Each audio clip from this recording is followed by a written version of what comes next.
وما لکم من دون اللہ من ولی ولا نصیر، اللہ نے فرمایا اللہ کے سوا تمہارا کوئی حامی و ناصر نہیں، کوئی مددگار نہیں اللہ کے سوا.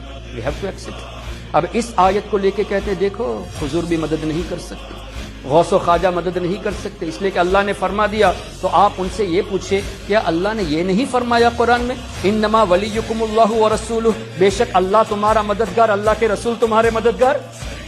اب اس آیت کے بارے میں کیا کہو گے؟ اور اگلا حصہ والذین یقیمون الصلاۃ ویؤتون الزکاۃ وہم راکعون، اللہ کے نیک بندے بھی مددگار ہیں.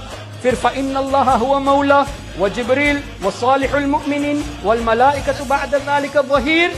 جبریل علیہ السلام مددگار ہیں، نیک مسلمان صالح المؤمنین مددگار ہیں، فرشتے مددگار ہیں، اللہ ہی نے تو فرمایا. اب کیا پتہ چلا؟ ہم اہل سنت والجماعت تمام آیتوں پر ایمان رکھتے ہیں، ہم یہودیوں کی طرح نہیں ہیں.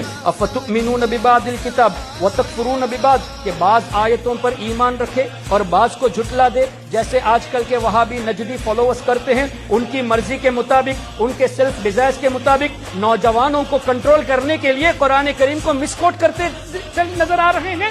وہ کیا کرتے ہیں؟ صرف ان آیتوں کو پیش کرتے ہیں اور اس کو ایویڈنس کے طور پہ کہتے ہیں دیکھو اللہ نے نبیوں کو طاقت نہیں دی، جبکہ رب نے خود فرمایا میرے رسول مددگار ہیں.